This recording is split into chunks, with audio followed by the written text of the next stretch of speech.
Today I traveled out to Hampshire, Illinois to interview Tim Slater. Tim is a former student of mine from about 15 years ago. He's the owner and proprietor of Centurion Performance and Engines. Part of this YouTube channel, I want to reach out to my past students to see what they're doing, to look at the projects they're working on, what companies they've gotten involved in as far as different types of fabrication jobs, just to show you kids out there or grown-ups that this industry is really cool. A lot of neat things you can do. And hopefully this interview with Tim will show you that the welding industry is wide open, and here's just one more avenue we can go into is the high performance automotive industry or even diesel industry. Really cool stuff.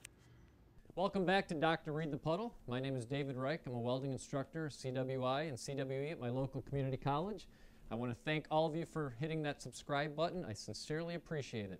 I'm sitting here with Tim Slater right now. Tim Slater was a student of mine about 10 years ago, roughly 10 years ago. He currently owns Centurion Diesel in Hampshire, Illinois, and does a lot of high-end diesel work, body work on older cars and fabrication, and really good guy. And Tim, how many years ago would you say you were in my program? Well, let's see, that was like 15 years ago. Oh, man. Yeah, it was when I first started. I think 18 was my first class there. It was my senior year in high school. Now you're making me feel old, Yeah. Seriously old. So the welding, you took a couple welding classes. It obviously wasn't going to be a career for you going out in the manufacturing world. Why did you think of welding back then? Well, between a couple of buddies in high school, and we would dabble in it. You know, he had a welder, his uncle bought him a welder, and we tried our first go at making a project. We stick welded a go-kart chassis together with electrical conduit, which of course you could imagine how that turned out.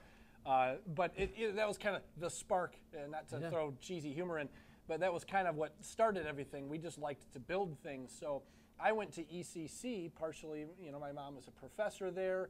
I didn't really know what I was going to do schooling-wise, and I decided it would be good to go get a varying different types of schooling, and CAD and manufacturing, machining, and welding, of course, is one of them.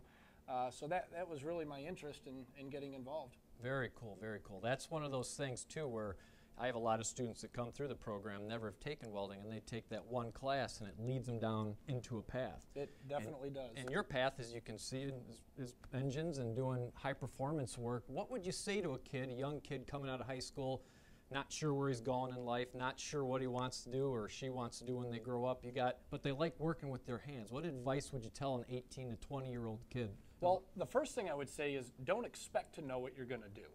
Because how can you? You have virtually no experience to go off of to say, I like this, I don't like this, this is the path I'm going to take. There's a lot of pressure in this world to you turn 18 and you better know what school you're going to go to and you better know what you're going to do with the rest of your life. Well, like, don't quote me on the statistic, but it's close to 80% of people with college degrees don't use them. That's right. So there's this, it's an unfair push, and I think what my advice to anybody at that point in their life is go try stuff. Go get involved in stuff. It's this balance between, you don't want to be jumping from job to job to job, but when it comes to schooling, really just go try things and go into the industry and look at what is out there. Talk to people that are in the industry. I think all that has a huge advantage in helping shape which direction you're going to go. Right. I couldn't agree more. And for all you parents out there with young kids that are not sure where they're going, don't be afraid of the trades. Don't be afraid of welding, machining, engineering, any of those trades that may require more of the work with your hands. It's a good industry. There's a lot of jobs right now. I know Tim here could use a couple welders today to do some fabrication. We could use welders, body guys, mechanics, technical, anything.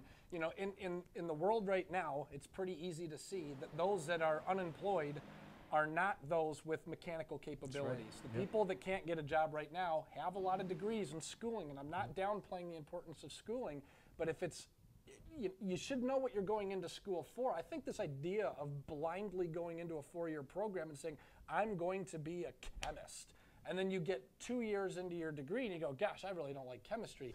I'm going to go do something different. I think that's a disservice to everybody to say you have to know what you're going to do for the rest of your life with virtually nothing to base that off of. So yeah, try stuff, and yeah, there's absolutely no shame at all in any of the trade type work. It's Amen. wonderful work. I've done construction, siding, framing, plumbing. I've done all sorts of stuff before I got into this business, and forklift repair and airplane repair. I did a lot of work on airplanes. That was a lot of fun.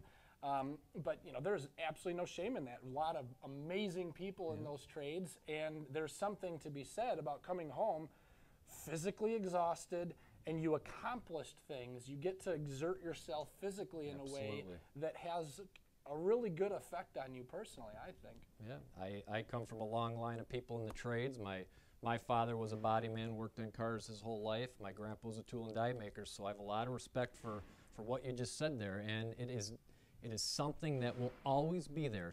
Not everything can be shipped overseas. We still have to build stuff in this country.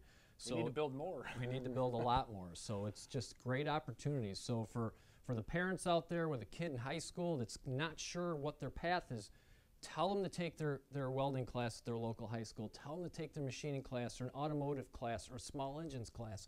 It's a good start to see where your kid's going in life. Don't be afraid of it. There's nothing to be ashamed of working with your hands.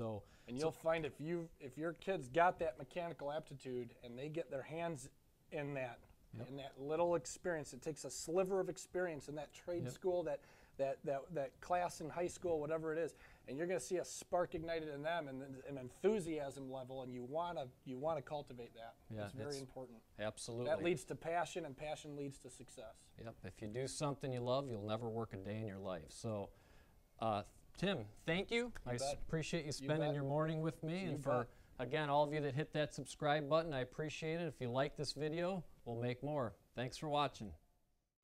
For more information about Centurion Performance and Engines products or services, please feel free to contact Tim Slater at the number you see on this card.